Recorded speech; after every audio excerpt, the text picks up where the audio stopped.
Привет, меня зовут Саша Акимов, и сегодня мы с вами поговорим про объектив Pentax 18-55 мм, f3.5, f5.6, ALWR. На самом деле на этот объектив был просто запрос от зрителей в прошлом году.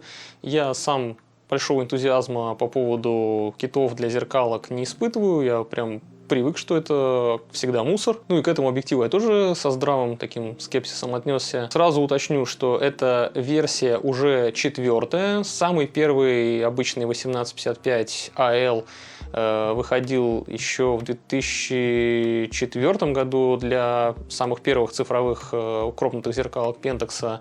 И было еще 2 версии. Вот это как раз 4-я версия, и она погодозащищенная. Ну, я поддался на провокацию своих комментаторов, которые утверждали, что объектив прекрасен, прям его расхваливали.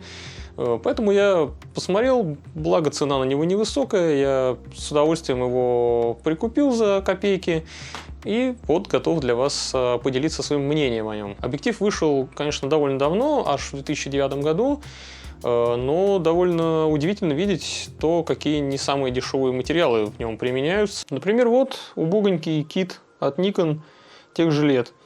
Байонетное крепление тут пластиковое.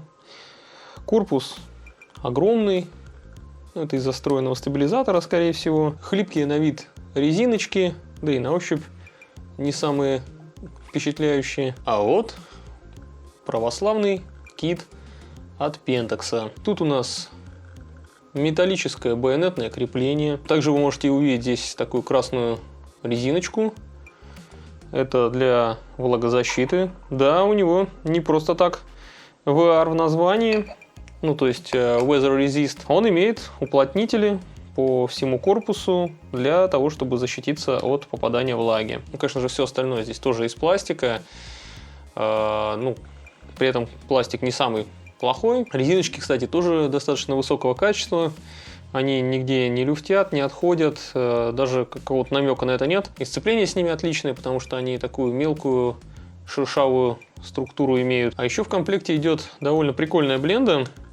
Сейчас я покажу, почему я так считаю. Бленда тоже, кстати, довольно качественно сделана. На случай, если ты захочешь накрутить сюда поляризационный фильтр, тут можно внизу, снизу у бленды есть такое вот оконце. Его можно открыть, сдвинув вниз, и у вас образуется вот такая вот бойница, назовем это так. Сюда можно совершенно спокойно засунуть палец и управлять поляризационным фильтром.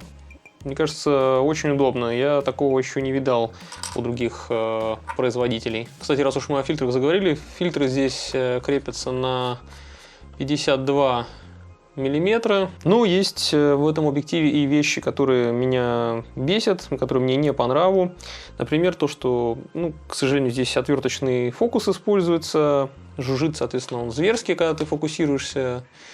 Точнее, жужжит-то сама камера, понятное дело, но конструкция такая себе. Плюс, если меняется фокусировка, то есть вот фокусировка производится, то у тебя вот это колечко спереди крутится. Это, с одной стороны, удобно, потому что ты можешь в любой момент, когда у тебя камера автоматически сфокусировалась, потом уже вручную сам куда хочешь довести. Есть такая настройка у Pentax. Но в другое время, когда ты, например, зумируешься, ты можешь задеть пальцами, и у тебя может сбиться фокус из-за этого. Еще небольшая придирка есть к тому, что хоботок, он немножечко люфтит, который вот это выдвигается. Благо, он не сильно выдвигается, так что, в принципе, не критично, но меня чуть-чуть тоже подбешивает. Фокусные расстояния у него ничем не выделяются, они типичные для всех китов, это 18-55 мм, что при 1,5 кропе это эквивалент является 27 на 82 мм. Но светосила, опять же, ничем нас удивить не может, на самом широком углу f3.5, на телеположении у него f5.6 максимальная диафрагма. Да, на самом широком углу сразу же скажу, что у него есть и бочкообразная дисторсия, и винитирование, и углы у него достаточно слабые. Вообще у объектива хроматические операции здесь в большом изобилии, найдутся на любой вкус. Их практически при любой диафрагме и при любых фокусных расстояниях всегда полно по углам кадра.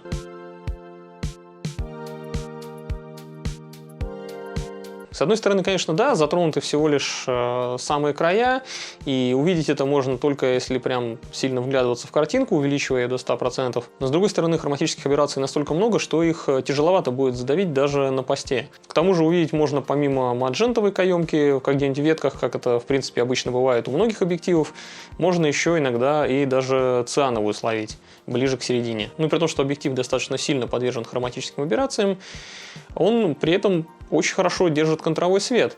Например, бликов я никогда не ловил, но вот против света я против солнца буквально снимал не раз, и немного контраст теряется, в целом картинка не становится криминально плохой. Ну и получается, что для расслабленных каких-то любительских пейзажей, для которых я, в общем-то, в основном этот объектив и использовал, он подходит просто отлично, потому что имеет влагозащищенную конструкцию, нацепляешь на какую-нибудь защищенную тушку пентакса, почти что на любую, получается, тушку пентакса кропнутую, и идешь гулять, шастать по лесам, там, не знаю, грибочки, ягодки собирать и попутно делать фоточки.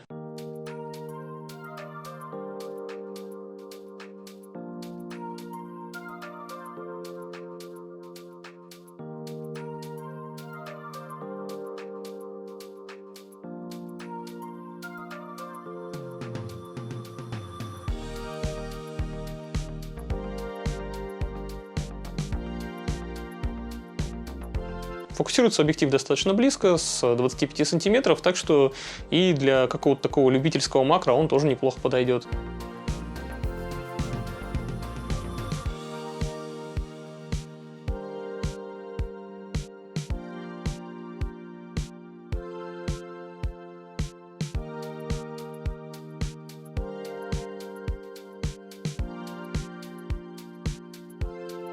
Резкость у него хорошая, хоть и не выдающаяся, но к углам она, естественно, снижается. На открытых диафрагмах достаточно сильно, поэтому использовал я в основном объектив при диафрагме f8, то есть закрывал максимально, насколько это возможно, потому что дальше там уже дифракция начинает сказываться.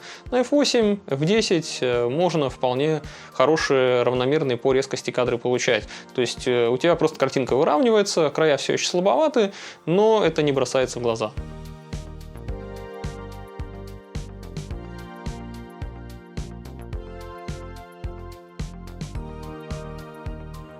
Стрит-фотографии на этот объектив тоже сделать можно, но он не очень-то расторопно фокусируется, плюс еще добавляется и шум отвертки при фокусировке, так что это немного палевно, но в целом можно из-под тишка снять от бедра что-то и на этот объектив.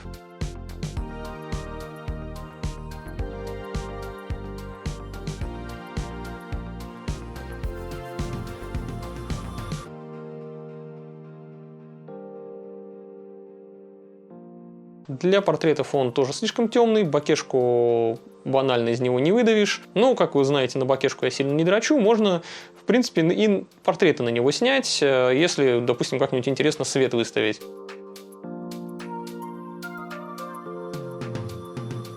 Но опять же, из-за низкой светосилы, даже если ты снимаешь в студийных условиях, но не с импульсным светом, то тогда ты можешь все равно получить смаз, модель может смазаться, потому что она неизбежно двигается. Вот как, например, у меня здесь смазался Станислав Лиепа, выдержка 1/30 секунды. Но статичные сцены можно и с рук делать совершенно спокойно на закрытой диафрагме, потому что во всех тушках Пентакса очень приличный стабилизатор на матрице. Я не могу сказать, что объектив меня как-то впечатлил. С него изображение получается, в принципе, хорошее, но не какое-то выдающееся, не отличное, просто неплохие. Как говорят у нас в простонародье, с пивом потянет. Но он, конечно же, гораздо лучше, чем киты, которые в то же самое время выходили у Никона и, например, у Кэнона. У Кэнона там вообще днище. 2009 год, вообще ужасные киты у них были. Но вот до китов Олимпуса, которые мне практически все очень нравятся, он не дотягивает. Причем я даже сравниваю с китами как раз-таки именно зеркальной эпохи. У них там 1442, 3.5, f5.6. Отличный кит, но этот объектив все равно является хорошим таким временным решением, если ты купил, допустим, камеру в ките вместе с ним, то есть, в принципе, нормально, на первое время сгодится, пока нет, допустим, денег у тебя на что-то более интересное. Сейчас на вторичке под К-байонет можно найти достаточно приличные светосильные зумы от Sigma или от Tamron того же, но они, может быть, и не будут обладать влагозащитой, но по качеству картинки они значительно будут превосходить этот объектив, конечно. Ну, я надеюсь, что обзор оказался для вас полезен, так что не забудьте подписаться, поставить лайк, ну и до новых встреч. Пока.